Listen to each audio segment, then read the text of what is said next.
Hello friends, आप सबका स्वागत है मेरे चैनल टिंकल कॉमेडी में। मैं हूँ होस्ट आपके टिंकल। तो आप सब कैसे हैं? आई होप आप सब भले चंगे मस्त होंगे। और मैं फिर से एक नई वीडियो के साथ हाजिर हो गई हूँ। और माँ बेटी की ये कहानी है, बहुत ही दर्द भरी है। आप लोग प्लीज़ पूरा सुनना। और प्लीज़ जो भी चैनल पे आए हैं चैनल को सब्सक्राइब कर दे, बेल आइकन ऑन कर दे, ताकि मैं कोई भी वीडियो डालूँ तो आप सबको नोटिफिकेशन के साथ वीडियो मिलते रहे। तो मैं स्टार्ट करती हूँ। 3 साल हो चुके थे बेटे को अपना घर छोड़कर विदेश में बसे हुए। इन 3 सालों में बूढ़ी माँ और भी ज़्यादा बूढ़ी हो गई थी। 75 साल की उम्र में सुलोचना देवी की याददाश्त काफ़ी कमज़ोर होती जा रही थी। उसे उन्होंने रोज़मर्रा की ज़िंदगी याद नहीं रहती थी, लेकिन जो उन्हें हमेशा याद रहता था वह है उसका बेटा। दिन हो या रात, एक पल भी ऐसा ना होता था और जब उन्हें अपने बेटे की याद ना आती थी। दूसरी तरफ बेटा था जो साल भर में एक आध बार अपने माँ को फ़ोन कर लिया करता था और 1 से 2 मिनट से ज़्यादा भी बातें नहीं किया करता था। फिर भी यह बूढ़ी माँ टकटकी लगाए अपने बेटे का इंतज़ार करती रहती थी। एक दिन बेटा का विदेश से फ़ोन आया। हेलो हेलो, सुन रही हो माँ? मैं अनिल बोल रहा हूँ, तुम्हारा बेटा। कैसी हो माँ? मैं ठीक हूँ बेटा। तुम, बहू और पोता कैसा है? माँ ने पूछा। सब अच्छे हैं माँ। मैं अगले हफ्ते गांव आ रहा हूँ माँ तुम्हें लेने। अब हम ना सब साथ में लंदन ही रहेंगे। माँ तुम्हारी बहू बोल रही थी माँ को यहाँ पर लेके आओ, बेचारी अकेली वहाँ परेशान होती होगी, बेटे ने कहा। माँ की बूढ़ी सूखी आंखें आंसुओं से भीग गई। उसे कमज़ोर शरीर से नस नस में खुशी की लहर दौड़ गई। बेटे और बहू का अपने प्रति प्रेम देखकर माँ का मन खुशी से भर आया। बेटे ने आगे कहा, मैं तैयार रहना माँ, तैयार रहना माँ। मुझे ज़्यादा दिन छुट्टी नहीं मिली है। जिससे जितने पैसे लेने हैं लेकर रखना। जब तक मैं प्रॉपर्टी डीलर से बात कर लेता हूँ घर के लिए।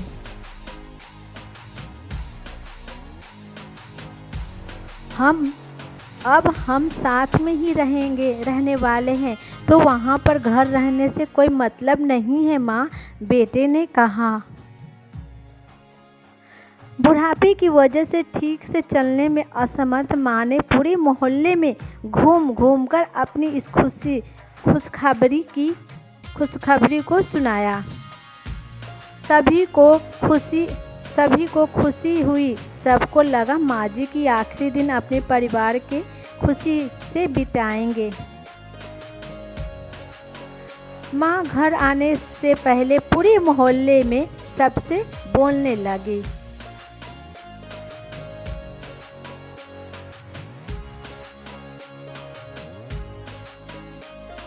मेरा बेटा आ रहा है, मुझे लंदन ले जाएगा। मैं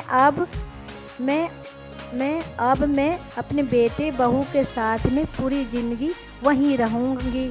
घर वापस आकर माँ ने अपने घर के कोने कोने को ऐसे देखा जैसे उसे दूसरे बेटे को देख रही हो।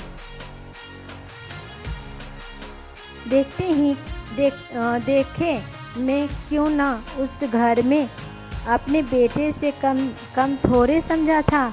अपने पति के साथ 40 साल यही तो बिताई थी, लेकिन अब मजबूरी थी। बुढ़ापे के आखिरी साल बेटे और बहू के साथ बिताना चाहती थी। दिल पर पत्थर रखकर घर बेचने के लिए माँ ने तैयार हो गई थी। आनन फानन में बेटे ने घर को आधे दामों पर ही बेच दिया। माँ ने ज़्यादा नहीं, लेकिन जिन चीज़ों से दिल लगी थी उन चीज़ों को समेटा और बेटे का साथ टैक्सी पर एयरपोर्ट के लिए चल गई। एयरपोर्ट पर आकर बेटे ने माँ से कहा, माँ तुम यहाँ बेंच पर बैठो, मैं सामान और बोर्डिंग पास के लिए की जांच कराकर आता हूँ। वहाँ वक्त लगता है और खड़ा रहना पड़ता है, तुम्हें तकलीफ़ होगी, तुम यहीं आराम करो माँ। मैं यूँ गया और यूँ आया। माँ बेंच पर बैठ गई और बेटा अंदर चला गया। काफ़ी समय हो गया, बेटा वापस नहीं लौटा। सोचने लगी ज़्यादा भीड़ होगी इसलिए देर लग रही होगी।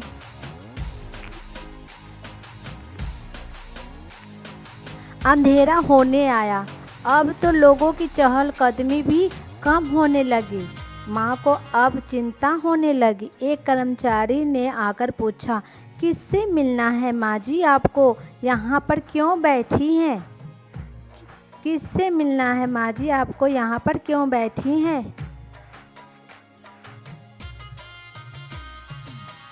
डरती हुई आवाज़ में सुलोचना देवी बोली, मेरा बेटा अंदर सामान की जांच कराने गया है, लंदन जा रहे हैं हम। क्या नाम है माँ जी आपके बेटे का? कर्मचारी ने पूछा। अनिल नाम है मेरे बेटे का, सुलोचना देवी ने बताया।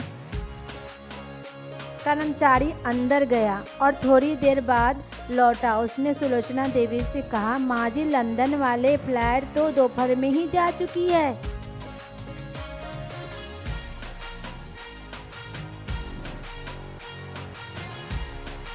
और आपका बेटा भी उस फ्लैट में बैठकर लंदन जा चुका है। अब आपके यहाँ बैठने से कोई मतलब नहीं है, आप भी अपने घर चले जाइए।